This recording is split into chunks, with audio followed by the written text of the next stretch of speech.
Ons skiet 'n muntstuk 10 keer op. Alright, en uit daai 10 keer, kom ons sê het hy 6 keer op kop geval en 4 keer op stert. Okay? Okay. So wat is die waarskynlikheid dat hy op kop sal val? As ek hom weer 'n keer skiet vir die 11de keer. Ek weet nie, sluit dit baie kere in wat hy nou opgeskiet is. Ja, maar kyk, dis al wat jy het om op te gaan, hè? Okay.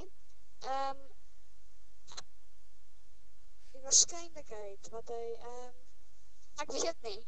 Dis 6 uit 10 keer. Maar dit is hoeveel keer ek al geval het. Ja, maar dis die waarskynlikheid. Dis 6 uit 10. So dis al wat jy het om op te gaan vir die volgende keer. Verstaan, dis al inligting wat jy het. As ek vir jou vra, wat is die waarskynlikheid dat hy op stert sal val, dan moet jy vir my sê, dis 4 uit 10. Want dis die inligting wat jy tot jou beskikking het. Maar wat van, as oom nou nie opgeskiet het nie? Ons gaan nou daarby kom. Okay. Ek weet in wat rigting jy neig. Ek gaan nou daarby kom. Ek wil net jy moet kyk na, as ek om 10 keer opgeskiet het, en ek het nou sekere inligting tot my beskikking, dan is dit 6 uit 10 vir kop en 4 uit 10 vir stert. Okay? Maar, as jy nou gaan en jy sê, maar wag 'n bietjie, hierdie muntstuk is presies gebalanseerd. So die kans, of die waarskynlikheid dat hy op kop of stert sal val, is altyd 1 uit 2 vir kop of 1 uit 2 vir stert. Stem jy saam met my? Ja. Okay, dis die waarskynlikheid, die wiskundige waarskynlikheid is 50% kop of 50% stert. Okay. Verstaan jy dit? Ek verstaan nog steeds eintlik die verskil.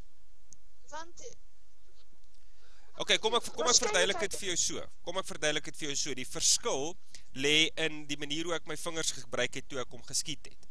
Die verskil lê in lugweerstand. Die verskil lê in hoe hoog het ek hom geskiet voordat hy teruggeval het. Skiet ek hom elke keer ewe hoog of skiet ek hom partykeer bietjie hoër en partykeer 'n bietjie laer. Die verskil lê in waai daar 'n wind. Verstaan jy? Daar's baie dinge wat 'n verskil maak in die regte lewe. Wat veroorsaak dat hy nie presies 50-50 val nie.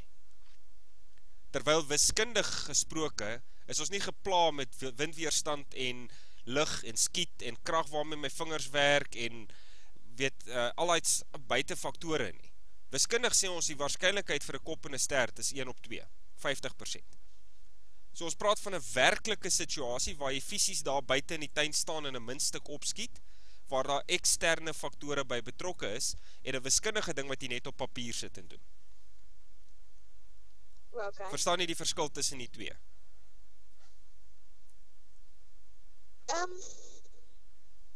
Is 'n bietjie. Onthou die een is op papier, nee, die een is net teorie. As ons sê die waarskynlikheid as jy 'n muntstuk opskiet, is die waarskynlikheid 50% vir 'n kop en 50% vir 'n stert. Want hy het net een van twee kante om te val en hy moet op een van daai twee kante val, so dis 50-50. Maar dis nou wanneer jy dit op papier sit en uitwerk. As jy fisies daar buite in die tuin gaan staan en jy skiet 'n muntstuk op, dan is almos nou allerhande faktore wat betrokke is. Ek meen, hoe groot is die muntstuk wat jy skiet? Is dit 'n 5 sent stuk of 'n 50 sent stuk of 'n randmuntstuk of weet, is dit een van die groot krone van destyds? Verstaan jy? Die grootte van die muntstuk gaan ook bepaal presies hoe hy gaan val. So jy moet 'n onderskeid tref tussen dit wat fisies werklik daar buite gebeur as jy dit gaan doen, die eksperiment, en wat die wiskunde op papier sê behoort te gebeur as jy dit doen. Okay, verstaan. Okay, is jy seker? Ja. Is jy met my met die verskil tussen die werklike en die teoretiese? Ja, die werklike is die 1 uit 2. Nee, die werklike is die 6 uit 10. Okay, ja, verstaan. Okay, die teoretiese is 1 uit 2. Okay. So as ons nou kyk na die teoretiese, as ek 10 keer opgeskiet het, teoreties gesproke, hoeveel keer moet sy kop gekry het?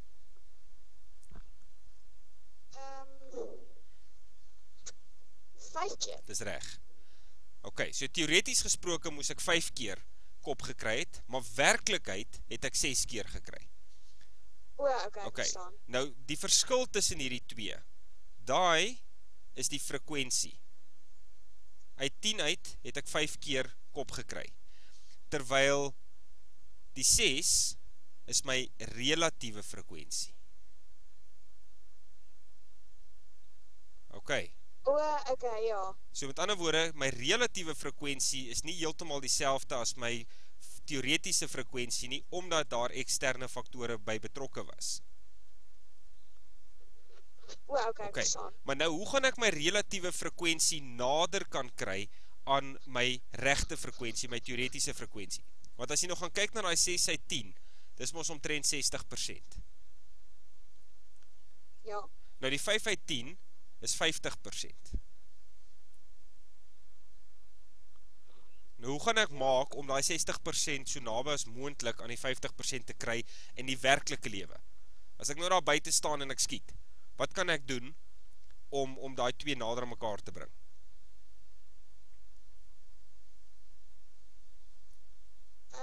Ek weet nie. Jy doen meer eksperimente.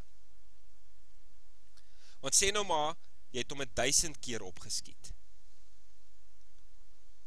Nee, en uit 1000 uit, het jy, kom ons sê, het nou maar 525 keer kop gekry. Okay. Nou is jou persentasie is nou 52,5%. Sien jy, kom al hoe nader aan 50. Okay, verstaan. So met ander woorde, wat hierdie, ek sê, jy het baie merkies op jou papiere gemaak, alles rondom relatiewe frekwensie. Nou, wat jy moet verstaan is, die relatiewe frekwensie is die hoeveelheid keer wat het fisies gebeur het. Die eksperiment is uitgevoer, die dobbelsteentjie is gegooi, die muntstuk is opgeskiet, die kaart is getrek, of wat ook al die geval mag wees. Daar was 'n fisiese aksie gewees. Iemand het dit fisies gedoen. Verstaan? En die hoeveelheid keer wat jy toe kop gekry het, nadat die eksperiment fisies gedoen is, dis jou relatiewe frekwensie. Dit wat die wiskunde voorstel, behoort die frekwensie te wees, is die teoretiese frekwensie. En nou is die vraag, hoe kry ek my relatiewe frekwensie nader aan my teoretiese frekwensie, deur my aantal eksperimente te vermeerder? Okay, verstaan. Verstaan jy daai beginsel tussen die twee? Ja, verstaan.